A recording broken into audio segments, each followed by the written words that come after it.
сізбенен біздің балалардың арасындағы міндетімізге келейік.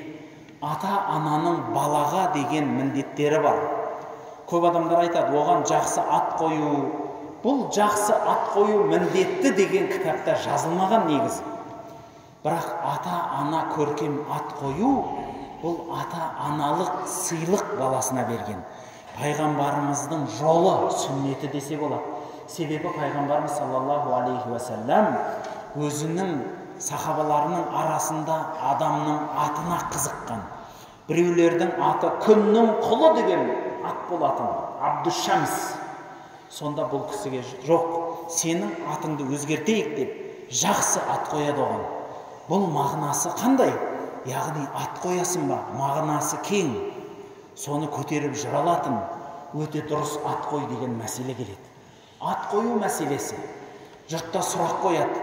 Дүниеден өткен балаға өлі туылған перзент, шетінеп кеткен перзентке атын арнайы аттар қояды екен дейді. Ешқандай да арнайы ат жоқ шариғатта. Кәдімгі адамға қойған ат қоясыз. Екіншіден, ат қою мәселесіне келсек, бұрынғы халқымызда неге жаман-жаман ат қоя берген? Көз тимесін деген үшін ат қойған солай. Бұл бар нәрсе болуы да мүмкін. Өйткені халқымыз дана ғой.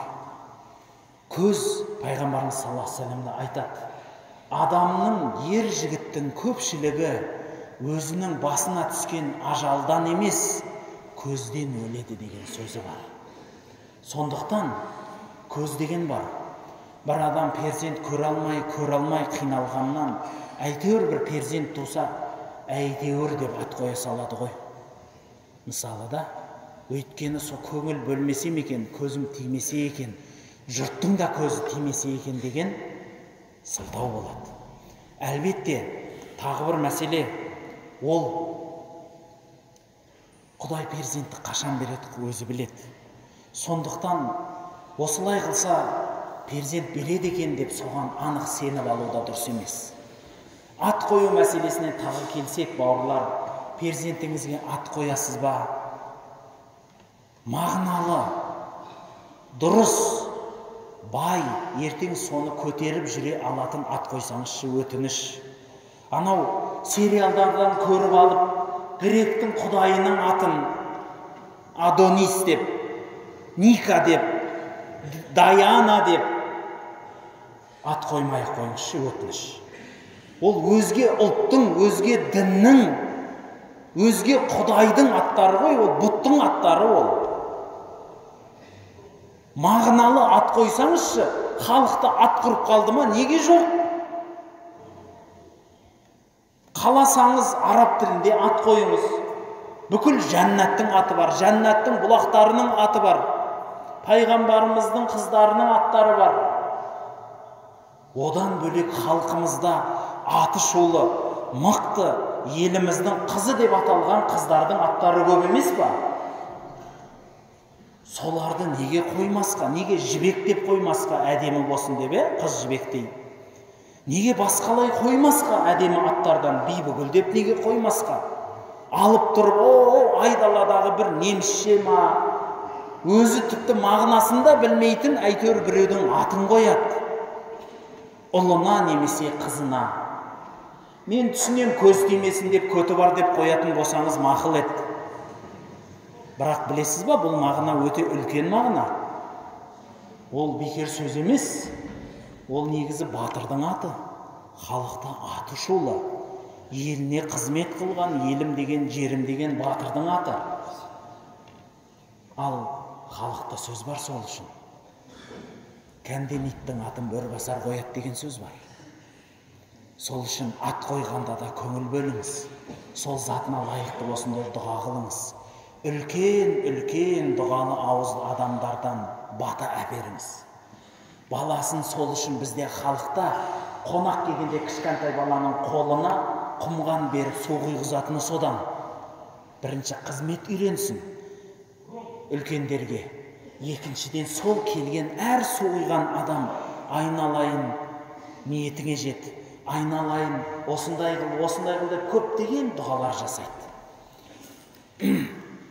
Сол үшін ата-ананың мынаусы дұрыс емес, бұрыс емес дейміз, бір 4 нүктеге маңызды деген Құранда айтылған, пайғамбарымызда келген 4 нүктеге тоқталып кетейін.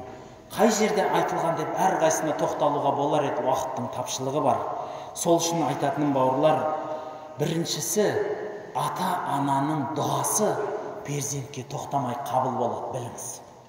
Сол үшін дұғаңызды қысып қалмаңыз, көп дұға қылыңыз, талмаңыз.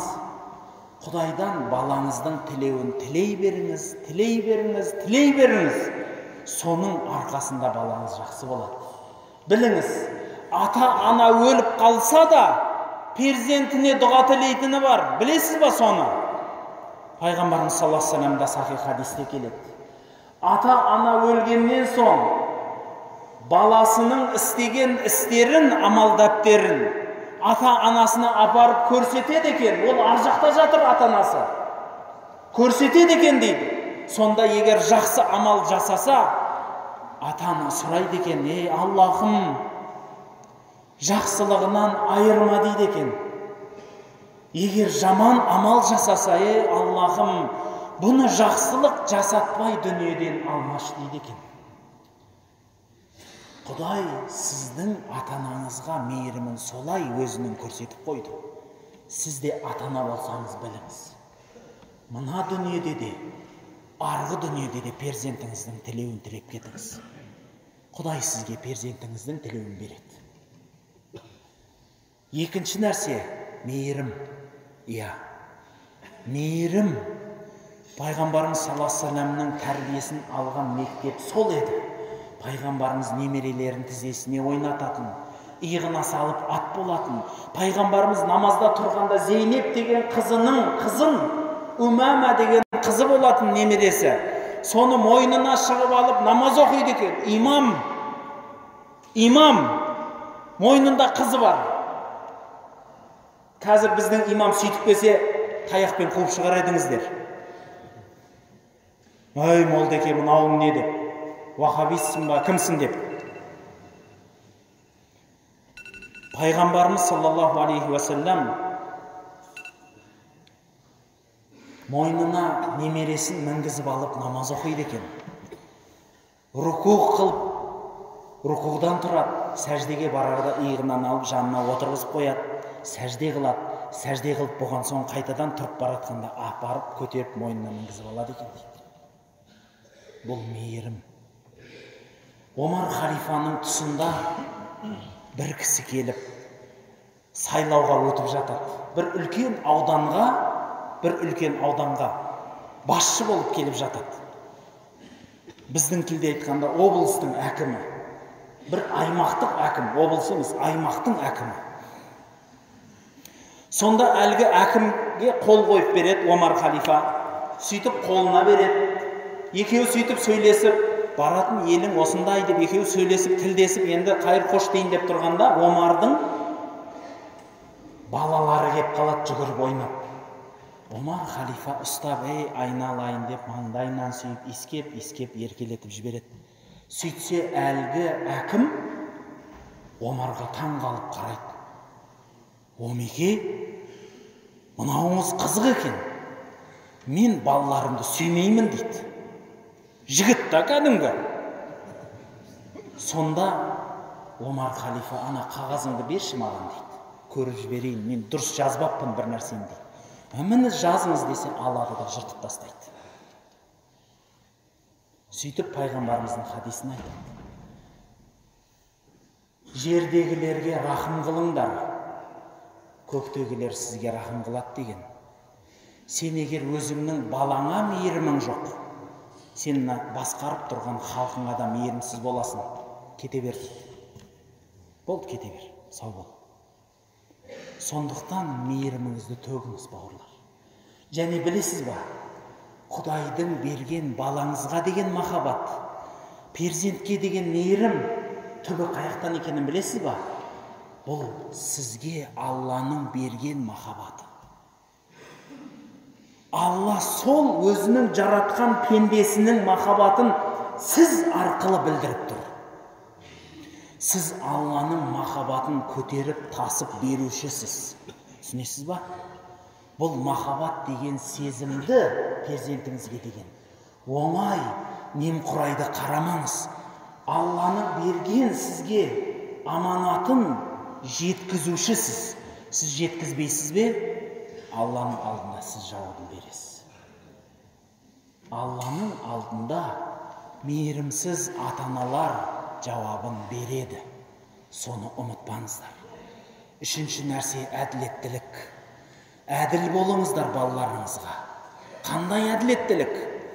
Яғни біреуін қатты жақсы көріп, ерекшелеп, үлкен кәмпит беріп, қалғандарына әйтеуір бір кәмпит беру емес. Бәріне бірдей әділ болыңыз. Бәріне бірдей көңіл бөліңіз. Бәріне бірдей тең қарауға әрекет жасаңыз. Өйткені біліңіз, әділдік жасаған әділдік көреді деген мақал бар. Құдайдан әділдік көргіңіз келсе, Құдайдың бергеніне әділдік жасаңыз. Төртінші нәрсе құдуа, басшылық. Пайғамбарымыз саллаллаху алейхи ва саллям айтады: Алла тағала сіздерді басшы қылып қойды қол астыңыздағыларға. Сондықтан қол астыңыздағылардан сұраласыздар. Аманатқа қиянат қылу жоқ деген сөз бар. Сондықтан бауырлар, қол астыңыздағы перзентке адал тамақ тауып беру, адал киім тауып беру, ауырса емін беру, оған көркем мінез беру, оған дінін үйрету, оған жақсылықты алып барып өткізу, көркем қылып тәрбиелеу, бұл сіздің де екі дүниеңіздің байлығы, және сіздің рахатыңыз, және керісінше сіздің мойныңыздағы аманат болады. Сол үшін сіз балаңызға не көрсетсеңіз, ұяда не көрсе, ұшқанда соны алады деген мақал бар. Осы төрт нүктенің жанында енді қосымша бір екі-үш нүктені айтып кеткім келеді. Біріншісі, бауырлар, Алла тағаланың әдемі сөзі бар. Пайғамбарымыз саллаллаху алейхи ва салламның немере ағасы Абу Талиб дүниеден өтіп бара жатады. Сол Абу Талибтей сіз бенен біз пайғамбарымызға қызмет қыла алмаған шығармыз. Ешқашанда қызмет қыла алмаспыз. Wallahu алам бис-сауап. Бірақ Абу Талиб деген ағасы бүкіл дұшпаннан пана болды. Жаманнан жаға болды. Жақсыға жақсылығын асырды. Жамандығынан пайғамбарымыздың жанында қорған болып жасырды. Барынша керек болса менің басымды алыңдар деп, керек болса басын иіп берді. Міне осындай ағалық қылған адамға Алла тағала хидаят бермеді. Пайғамбарымыз қатты жылады. Ей Аллахым, осындай мен сүйетін, мені сүйген адам имансыз кетіп бара жатыр. Неге бұлай деп қатты қысылып жылады. Сонда Алла таманынан оған бұйрық келді. Ей Мұхаммед, көтер басыңды. Хидаят менен, сенен емес деді. Құранда Алла тағала айтады: күннен түнді шығарады Алла, түннен күнді шығарады. Өліден тіріні шығарады, тіріден өліні шығарады. Жақсыдан жаман туады, жаманнан жақсы туады деген сөз осы болады. Сол үшін Нұх деген ұлы пайғамбар болса, сол Нұх деген ұлы пайғамбардың ұлы кәпір болды. Бұл Нұх пайғамбарға ар, намыс, ұят деген сөз емес. Бұл Құдайдың хидаяты болады. Сол үшін бауырлар, балаңыз жақсы ма, жаман ба, ақырын Құдай біледі. Сіз бенен біз білмейміз. Бірінші нүкте хидаят Алладан, жақсылық Алладан, соны біліңіз. Сол үшін күймеңіз, және балаңызды да күйдірмеңіз. Екінші нәрсе, сабыр және мейірім әрі даналық. Неге сабыр деп бастадым? Білесіз ба? Сіз бенен біз ата-ана болғасын, баламыз жақсы болғанда қалаймыз. Жақсы болғанда емес, тіпті асыр жібергіміз келеді. Баламызға өзімізбенен салыстырамыз, немесе біреумен салыстырамыз. Білесіз ба? Шариғатта да, қазіргі заман тәрбиесінде де бұл нәрсе дұрыс емес. Әрбір адам өзімен өзін салыстырсын. Кеше қандай едім? бүгін кіммін, ертең кім болам деген салыстыру өте дұрыс салыстыру. Ал пәленше қандай, мен қандаймын деп салыстыру, бұл өте дұрыс емес салыстыру. Сіз ешқашан анау кісі болмайсыз, анау кісі сіз ешқашан сіздей болмайды. Керісінше ата-ана баласындай болмайды, баласы ата-ана болмайды. Сол үшін мен спортсменмін, балам спортсмен болсын деп зорлауға болмайды. Мен қаримын, балам қари болсын деп сабауға болмайды. Мен мықтымын, балам да мықты болсын деуге болмайды. Құдай берді, соны солай қабылдаңыз. Құдай сізге дене мүше берді. Дене мүшеңізді сіз Құдайдан сұрабаған жоқсыз ғой. Ұл боласыз ба, қыз боласыз ба? Үлкен боласыз ба, бойыңыз кішкентай бола ма? Көзіңіз сары бола ма, көк бола ма, қара бола ма? Шашыңыз бар бола ма, жоқ бола ма? Сұрап алдыңыз ба? Жоқ. Ондай болса перзентті де Алла солай берді. Жақсы бола ма, аш бола ма, тоқ бола ма, көк бола ма, сары бола ма? Мен мінезін айтып жатырмын, жүріс-тұрысын айтып жатырмын. Бірақ ата-ана сонда сабыр қылу керек. Бірақ біздің әсер ететін орнымыз қай жер онда? Баламызды сонда бет алды жіберуіміз керек па? Жоқ. Мен оны айтқым келіп отқан жоқ. Ата-ана баласына ұстаз болады. Ата-ана баласына ұстаз болады. Егер сіз жақсы ұстаз болсаңыз, балаңыз жақсы болады. Сіз жаман ұстаз болсаңыз, балаңыз да сондай болады. Сол үшін балаңызға тек қана сіз қайырлы жолды көрсетесіз, таңдау балаңыздан болады. Таңдау балаңыздан болады. Сол үшін бала кішкентай кезінен адал тамақ беріңіз. Көркем тәрбие көрсетіңіз.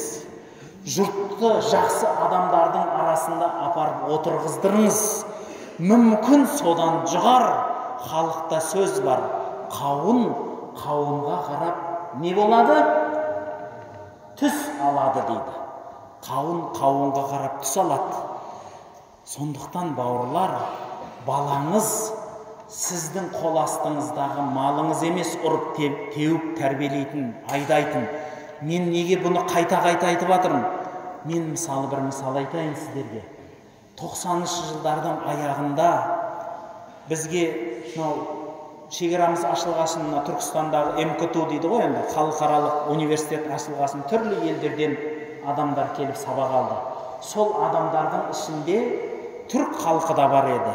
Түрк халқыны діндар халық қой енді бізге қарағанда. Солардың ішінде Құран жаттаған бір жігітті көрдім. Судай жаттаған Құранды.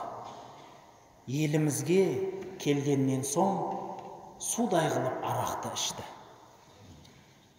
Қыз қырқымменен жүрді. Қызыл ойынның арасында болды. Сосын жаныңыз ашиды ғой, ана Құранға жаныңыз ашиды. Өзіне жаныңыз ашиды. Жанына барып, бауырым, мен саған мұсылмандық сөзімді айтсам тыңдайсың ба? Иә, айт. Сен осындай қарисың, Құран жаттағансың. Әкең жақсы адам дейсің, үлкен имам дейсің, елімізде құрметті азамат дейсің. Бір ағам бар, ол да керемет имам, ғалым дейсің. Сен неге мынандайсың десем айтады. Маған зорлық қылды дейді. Намаз оқымасам сабайтын. Құран оқымасам тебетін. Сол әкем үшін, ағам үшін мен қари болдым.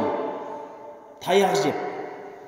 Мына жаққа бостандыққа шыққасын мен қайтадан болғым келмейді дейді. Түсінесіз ба?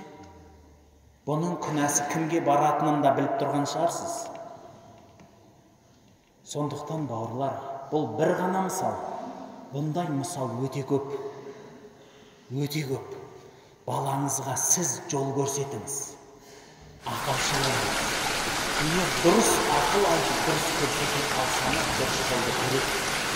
Ақылшы болыңыз деген сөз таңдау беріңіз. Өзіңіздің қалағаныңызды істеңіз деген сөз емес, манипуляция деген сөз емес ол. Яғни мамасының, әкесінің ойынша былай, бала солай жүру керек деген бұл дұрыс емес пікір. Бала өзінің өмірін өзі таңдасын. Құдай бар ғой, бауырлар. ата анасы мүлде жоқ адамдар да бұл дүниеге келіп басшы да болып, ел де басқарып, қол да басқарып, ғалым да болып, ақын да болып жатқандары да бар. Және керісінше ата анасы керемет алтын адамдар болып, бағасы кірменің ішінде жүріп жатқандар да бар. Сондықтан бауырлар, сабырлық етіңіз, мейірім төгіңіз және даналықпенен қызмет қылыңыз. Құран-ы Кәрімде айтады, Алланың жолына даналықпенен шақыр дейді. Сонан соң баладан талап етпеңіз біреуге ұқсауға. Талап етпеңіз. Бала өз-өзіне ұқсасын. Өзіне өзін ұқсасын. Құран-ы Кәрімде Алла Тағала не дейді? Бірінің бармағының ізі біріне ұқсайды дейді ма? Демейді. Бұл Алланың хикметі. Жер бетінде 8 миллиард халық болса, 8 миллиард түрлі мінез бар. 8 миллиард түрлі көзқарас бар. Бұл Құдайдың мейірімі, Құдайдың құдіретінің білдірген сіз бен бізге ұлылығы болады. Дәл солай қабылдаңыз.